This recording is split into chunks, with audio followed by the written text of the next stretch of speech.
we were getting into the nitty-gritty of how do you defend the RPO, and is Talanoa Hufanga the key to really giving you this step up into 9-2 and a stranglehold on the division, and essentially killing Kansas City's chance to win the division, not make the playoffs, but win the division right now. Yeah, and I think the Chiefs, this is the greatest thing about Sunday's game, is the Chiefs are on playoff and postseason life support if they lose this game.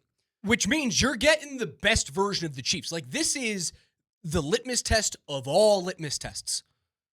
But is it a must-win? Is it a must-win game for Denver? Or is it a must-show-well?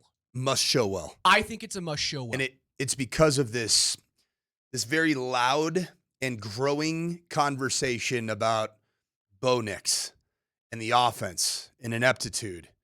And Sean Payton, is it Bo's fault? Is it Sean's fault? It's playing out in the national media. There needs to be an end to it, and I'm looking forward to seeing an end to it. I want an end to it, Raj. I do. I want Bo to play great because he has shown through fourth quarter comebacks, he's shown through the ability to respond to adversity that he can be the quarterback that we all know Denver is desperately needed since a healthy Peyton Manning.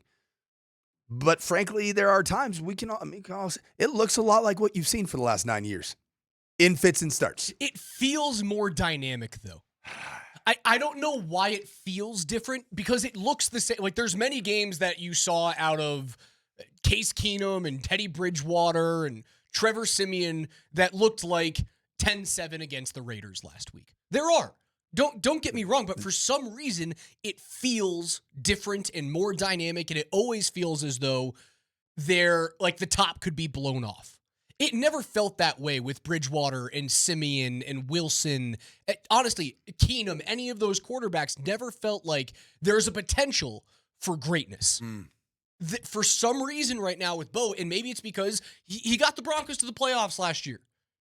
And that feels new for a fan base that is entrenched in excellence. Years. And my entire life, I have only known the Broncos to be excellent outside of that stretch between 2015 and 2 years ago.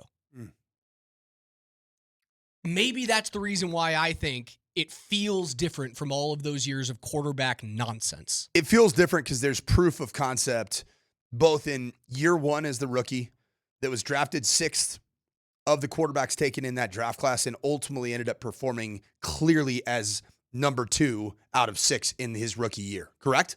Yep. He was 2 out of 6. And there really is no other you can't make another argument in year one. No, Jaden Daniels, Bo Nix, Drake May. That's probably your top 3. And now Caleb Williams. Caleb is number 4, but right now it's Drake May and a chasm, and then everyone else. Everyone else it's week by week, which sounds like year 2, or in the case of Michael Penix Jr. and J.J. McCarthy, it's really year 1 for both those guys. They're playing their rookie season, essentially, for all intents and purposes.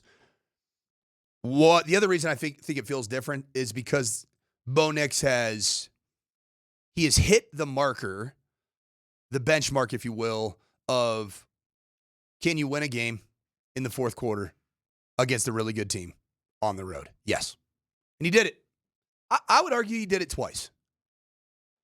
He did it without question against the Philadelphia Eagles, the defending Super Bowl champs and an 8-2 football team. Before they started, and it's funny, I was about to say before they started falling apart, and you go, they're an 8-2 football team. Before Philadelphia sports fan started to panic. Which is really, they're in the same spot right now as the Broncos. The only difference is their quarterback has already proven to be a Super Bowl winning championship level quarterback, whereas Bo's still growing into that. But their offenses are equally bad. Okay, so that's the one time that they've done it against Philly. I would say the Texans. And I know it wasn't beautiful, it wasn't gorgeous by any stretch of imagination, but Bo did the things requisite to beat a team that has won playoff games in back-to-back years. Do you still give him credit for the loss against Kansas City last year?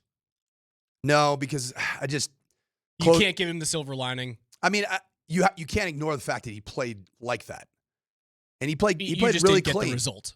The thing that's different about Bo midseason to late season a year ago to this year, Bo last year, think about that Kansas City Chiefs game in Arrowhead or Yeehaw.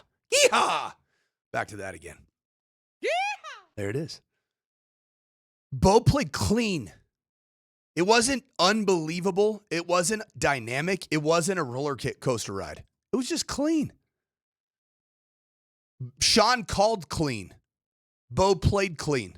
22 of 30, 215 yards, 2 touchdowns, 2 sacks. Audric Estime had 14 carries for 53 yards. The Broncos as a team ran 23 times for a total of 78, but 0 scores. Courtland Sutton was targeted 6 times, or rather, probably, I think he had 6 catches, 9 times, 6 receptions in that game for 70 yards. It was 70 yards and a score. Very good. Bo Nix was really, you remember that game? He was just good. Like, it wasn't like, whoa, man.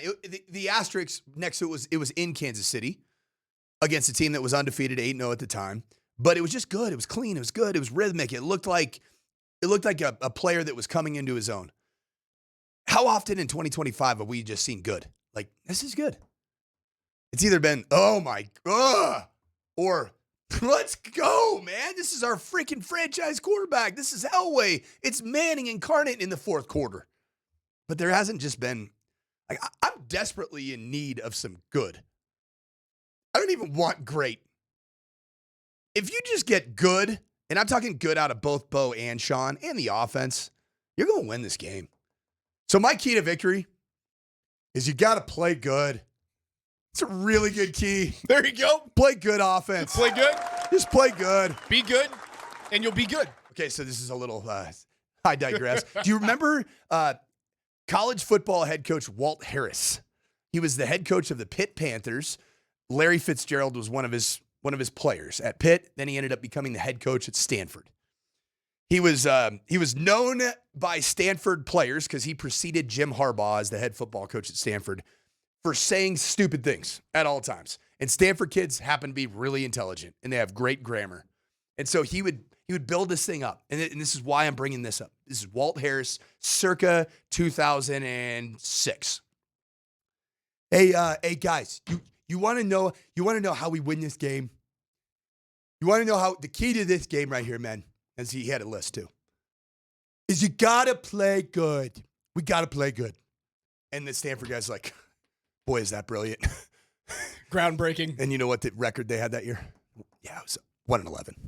Not good. They did not play good. I didn't coach good or play good at CU in 2022. It was 1-11. And my pregame speech probably should have been, the key to victory, man, is you got to play good. And that's what the Broncos just got to do. Forget to lock the gates. It should have just been play good. Yeah, just play good. Just use a grammatically incorrect term. But, like, I know it sounds silly and it's goofy, but, like, the Denver Broncos don't need to be great offensively. Raj, am I stupid for saying I'm just dying for good offense? No, I mean, look back to the 16-14 loss last year. Essentially a year ago this week, right? I think that was a November 9th or 10th game that they played. Let me ask you a question. How'd they play offensively? Good. Not great. Yeah, good. They weren't bad. Yeah. I mean, if you look at the second half, right, they famously don't score in the second half, right? You score 14, you have 2 touchdowns on back-to-back drives after going, let's call it 3 and out, but it was 3 and out, a first down, and then punted on the next 3, or not the next 3 plays, but 3 plays, then punted. You go touchdown, and then half at the missed field goal. You take that, was it a 60-yard field goal try at the end of that half that didn't have a chance? Yeah. But you played just fine. But you go punt, blocked field goal. Yeah, you don't need great. I think the score is probably 23-20 this week. And I think that's on the high side of what you're going to hear from a lot of score predictions. Now, who's it going to be? Who has the football last is going to win this game. I don't agree with that. Because I think the Denver Broncos will stop Pat Mahomes. If they have a lead and Pat Mahomes is driving the football. You know what? You want to know what gives me belief? Brother, that is a task. It is a task. You know what else is a task? Like, I understand it's the best defense in the world. They're number 1 in sacks. They're number 1 on third down. They're number 1 in the red zone. They're number 1 in explosive plays. They're number 1 in quarterback pressures. They're number 3 in passer rating against. They are number 2 in completion percentage against. They're number 2 in EPA per play on defense. Like, it's the best defense in the world, but he's also maybe the greatest quarterback we've ever seen. There was a guy named Tom. It's pretty good. That's why I said maybe. Yeah. I mean, Pat's got to get going, man. Win all them damn Super Bowls. He got to get going. Better get moving, man. That's why I said maybe. Getting a little complacent there, Pat. Patrick Mahomes, huh? Here's what I would tell you to that. Josh Simmons, left tackle. Left guard, Kingsley Suamatai. Young. From BYU. Center, Creed Humphrey. Right guard, Trey Smith, beast. Right tackle, Jawan Taylor. You have an assignment in that moment. Game on the line, 1 minute to go, of pass protecting with Nick Bonito, Jonathan Cooper, John Franklin Myers, Zach freaking Allen, Dre Greenlaw, cyborg. Potentially coming as a blitzing linebacker, Talanoa Hufanga potentially coming off the edge from his safety position. All I'd tell you is good luck. Good luck, because guess what? It would just be another in a long line of quarterback victims that this team is feasted on, because they have not been able to find their match. And you can say Daniel Jones.